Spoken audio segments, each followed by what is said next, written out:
Hello, guys. So, yesterday marked 7 months since I started reviewing Japanese on daily basis.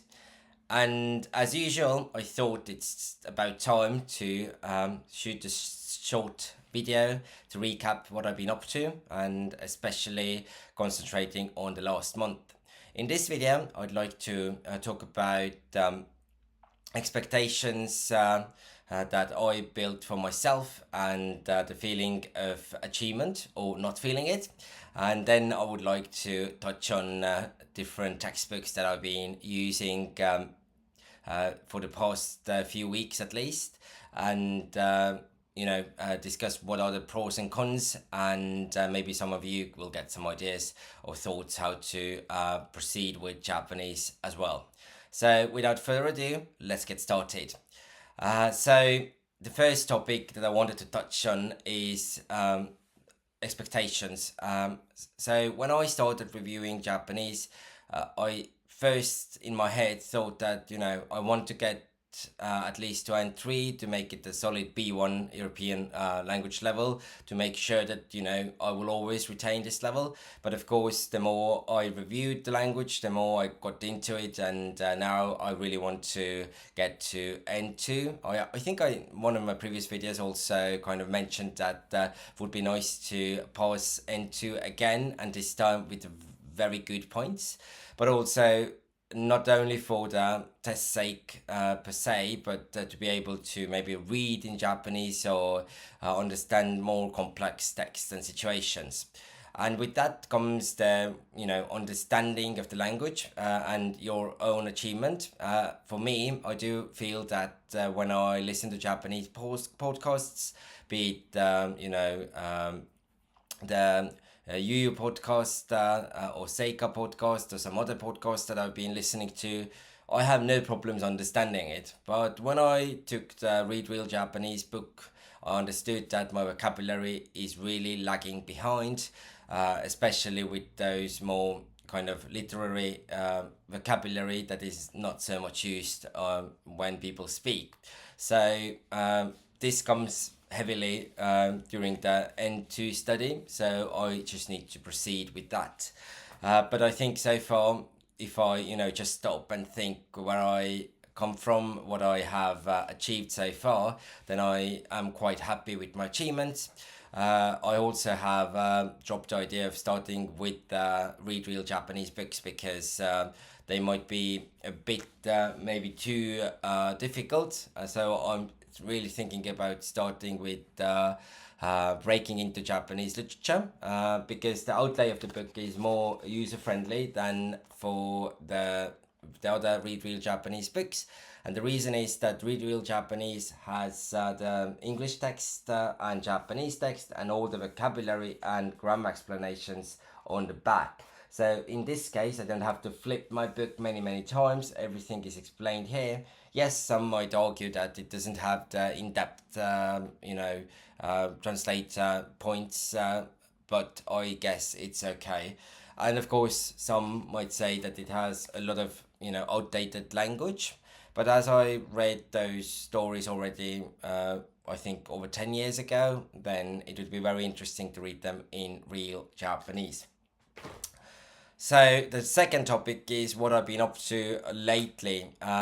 I have actually proceeded to N2 study already, but before I get to that, I just want to say a few things about my Japanese revision. So the first one, the book that I heavily kind of endorsed in my previous video is Doriru Doriru. So anyone who is struggling with grammar and wants to review it, please get one of those. It has all the 5 levels of Japanese language proficiency test. And the booklet has all the explanations with example sentences. So I am at the moment writing down all the grammar points that I missed, I wasn't sure so much, and trying to make a list of those sentences and then use it regularly in the evenings or during the week or the weekends to revise. The second thing that the book I'm using is the Nihongo no Ryaku Shiken Besto Dango Gogaku 2100. So this has actually proved to be very different and very interesting book to study vocabulary with. This book is divided into 18 chapters, and it consists of dialogues or stories, mini stories, as the book says, and really kind of puts the vocabulary in context. I'm not saying that Shinkansen Master or the other books don't put them into context. They usually divide the topics as well. Every chapter usually has its own five small mini chapters which are divided in depending on the topic. But this kind of puts them in a more logic way of understanding. And what I really like about it is that they have an app which I downloaded, and I'm using it every time I go to work, when I'm at the gym, and I'm just listening to 3-4 topics. Each of them is about 10 minutes, and I kind of repeatedly hear those words that I might have thought I will never remember, for instance, about cooking or fashion, words that maybe will not come up so often in my daily life. And I think that's a very good way to memorize it. So I felt really that my vocabulary is getting stronger, and of course the construction of sentences as well. And the third one is actually marking the progress to N2 level. This is not that my cat is not the textbook, but it is this 1日15分の漢字練習10条. So I really like that it has like 5 kanjis per day. Then it has a small story, and every 5 chapters it has a kind of exercises where you either have to write the kanji or the writing of the kanji, and then it has a small story as well to test your kanji knowledge. This book is definitely for N2. It is actually teaching you 250 kanjis. Then there's the second edition, which has the additional 250. And what does make it the perks of the book is, of course, that it has sample sentences. So I'm not using my phone at the moment to record, but if you can see, then every single sentence, new word is kind of used in a context in a sentence, so you can actually see how the word is used. And as you know, most likely that Japanese is a very contextual language, and you need to know how to use it. However, it has, for instance, again, the same issue that I have with my other vocabulary books or kanji books, that it introduces you a lot of very similar words with a very similar meaning, and you are left there to find out on your own what's the context or what's the difference. But on the other hand, I also like the fact that it does have a lot of idioms, which actually is part of N2 study. So I don't know if I will find it right away. I haven't marked them down separately, but for instance, it has one is over here. It says that saigetsu hito matazu.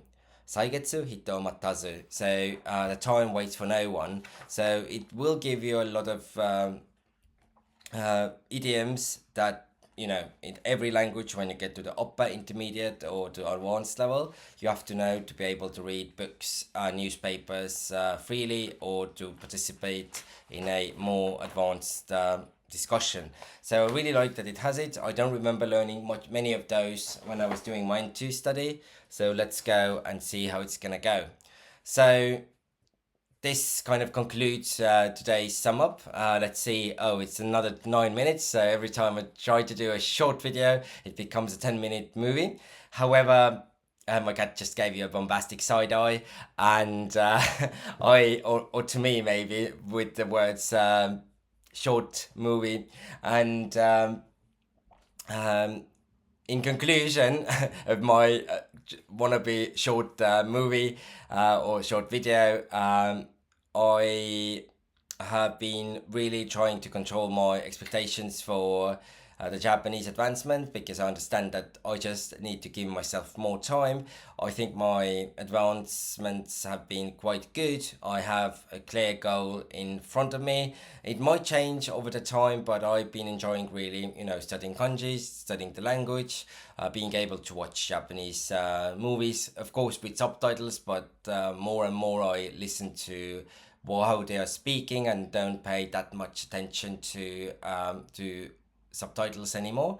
And also, we'll we'll have to go another month maybe revising the vocabulary and grammar, and then I can really switch to study. But I'll keep you updated as usual, and see you in a few weeks time. Ja ne, bye bye.